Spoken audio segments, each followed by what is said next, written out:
ليتن قطرن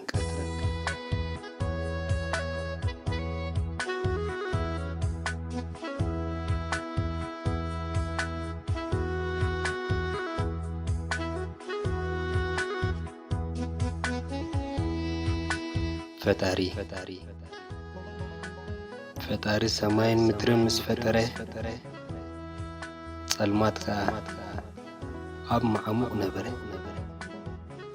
ሽዑ ብርሃን ይኹን በለሞ ነቲ ብርሃን ከዓ ካብ ጸላም ፈለዩ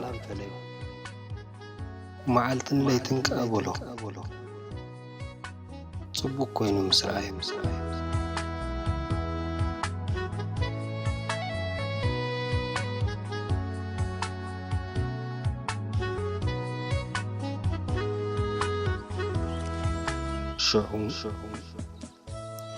شعو آدم استفتره أب جنة إيرم ونس نبره سيطان أبلع الحيوان مزنبه شعو تبرهان كتل مدلي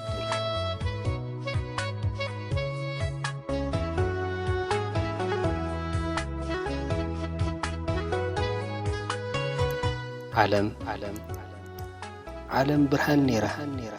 انك فترة فتاري ጸልማት ግን ኮነት በዝናይ ወዲ ሰብ ግብሪ ቀትርን ለይትን ሓደ ገበሮ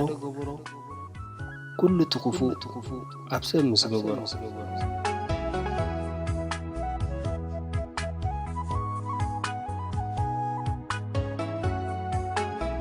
እዚ ሰብ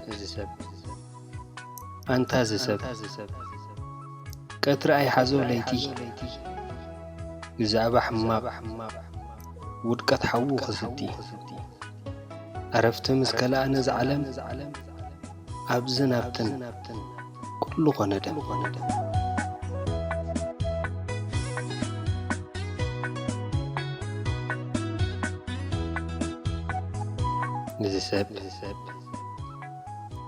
እዚ ሰብ ኣብ ጸላም ክነብር ምስ ፈተወ ሓቂ ቀቢሩ እንቃዓም ዝሓሰው ንወለዱ ኣብ መጋበያ ምስ ገተሮም ንሕዋቱ ኣልማማ ምስ ቀበሮም ስስዕን ተንኰልን ነብሰ ፍትወትን ሓቢሮም እቲ ፍቕሪ ብርሃን ነይሩ ንዕኡ ናጸልሚታ